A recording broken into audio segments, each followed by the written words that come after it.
राधे कृष्ण गुरुजी।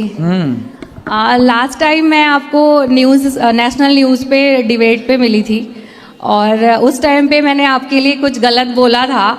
जब मैं सोचती थी कि ये बाबा सब ढोंगी होते हैं, मतलब बाबा कुछ नहीं होते, जो होते हैं बस कृष्णा ही है सब कुछ, बाबा नहीं होते हैं। बट जब मैं यहाँ पे आई वृंदावन और मैं आपके आश्रम में आई और यहाँ की सेवा को देखी, जिस तरीके से आप इतनी विध माताओं की सेवा करते हो, इतने सारे बच्चों का लालन पालन कर रहे हो, और तो और पूरा टाइम आपका 24 घंटे जो आपका किचन ओपन रहता है और इतने लोग प्रसाद के रूप में भोजन ग्रहण करते हैं, वो देखकर मेरी सोच बिल्कुल ही चेंज हो गई है।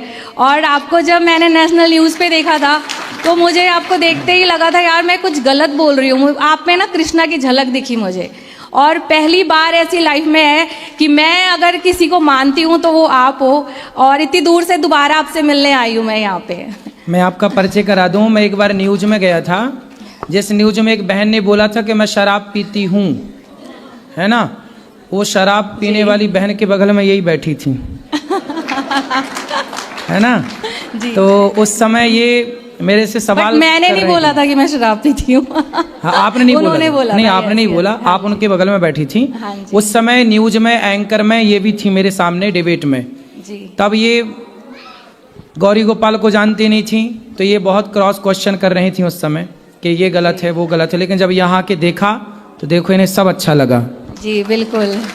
तो मेरा आपसे एक प्रश्न है, भगवान का दिया, कृष्णा को मैं बचपन से ही मानती हूँ बहुत ज़्यादा, और उनका टैटू भी करवाया अपने हाथ पे जी। तो मैं ये कहना चाहती हूँ कि भगवान का दिया सब कुछ है, अच्छा घर है, परिवार है, गाड़ी है, फेम है, नाम है, पैसा है, बट सुकून नहीं है। तो ये सुकून कैसे मिलेगा? जब मैं कृष्णा से जुड़ती हूँ तो मुझे सुकून मिलता है, बट इतना ज़्यादा अपने काम में बिजी रहती हूँ कि मुझे टाइम ही नहीं मिल पाता कि मैं उनसे जुड़ पाऊँ। तो उसके लिए क्या करें? जब से आप वृंदावन आने लग गई हैं, जब से आप थोड़ा कथा सुनने लग जाएंगी जी, तो आप देखेंगे कि आपको बहुत सुकून मिलेगा। कथाएं सुनिए, वृंदावन से जुड़े रहिए और कथाएं सुनते रहिए। धीरे धीरे आप इतना परिवर्तित अपने आप को देखेंगी, बदली हुई, कि आप सोच नहीं सकती। हम ना कोई यहाँ पर कोई किसी को टैबलेट नहीं देता, कोई इंजेक्शन नहीं है, लेकिन फिर भी लोगों का हृदय ना परिवर्तित हो जाता है। मैं आपको बताऊं, कल की एक बात, 3 भाई हैं, तीनों भाई आपस में बात नहीं करते थे, 3 देवरानी जेठानी, 3 भाई की 3 पत्नियां। उनका परिवार बिल्कुल टूटने की कगार में था। बिल्कुल तीनों भाई अलग एक दूसरे के खिलाफ, तीनों पत्नियां अलग एक दूसरे के खिलाफ। लेकिन मैंने केवल उनके साथ आधा घंटा समय दिया, और उस आधा घंटा में उनके वर्षों, मतलब 10-10, 15-15 साल पुराने घाव आधे घंटे के अंदर मैंने भर दिए, और वो मिलजुल के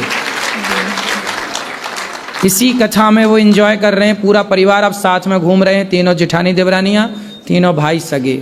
बाप खुश, माँ रोती रोती आई मेरे पास, महाराज जी मेरा बेटा जा रहा है, नहीं सुन रहा है। लेकिन कथा के प्रभाव से केवल आधे घंटे मैंने बात की उनसे। देखो ये प्रभाव है। तो आप सुनिए कथाएं, आपको पता ही नहीं लगेगा कि आप कब बदल गई। वैसे भी देखो हम न्यूज पहुंचे तो उतने से इतना परिवर्तन हुआ कि आप खींची चली आई वृंदावन। जी बिल्कुल। ऐसी परिवर्तन होगा कथाओं से। आज की युवा पीढ़ी सत्संग से हट गई, इसलिए डिप्रेशन में चली गई। काश सत्संग से जुड़ी रहती तो वो ऊंचाई तो पाती, आप कामयाबी तो पाएं। कामयाबी पाने के लिए मना ही नहीं है, लेकिन कामयाबी पाकर भी सुकून जो आप कह रही हैं, वो सुकून तब आएगा जब पूर्ण रूप से भगवान के चरणों में समर्पण होगा, सत्संग होगा, आत्मज्ञान। क्या होता है ना कि सामने कमरा तो है, सामने व्यवस्थाएं हैं, पर लाइट नहीं है, लाइट नहीं, लाइट अंधकार है। अंधकार होने से हमें दिखाई कुछ नहीं, है सब कुछ पर दिखाई नहीं पड़ रहा। उसी तरह जीवन में अज्ञान का अंधकार छाया रहता है, इसलिए सब कुछ होते हुए भी वो सुकून नजर नहीं आता, शांति। जिस दिन ज्ञान की रोशनी आएगी ना तो सुकून सामने नजर आएगा, अच्छा यहाँ सुकून है, यहाँ आनंद है।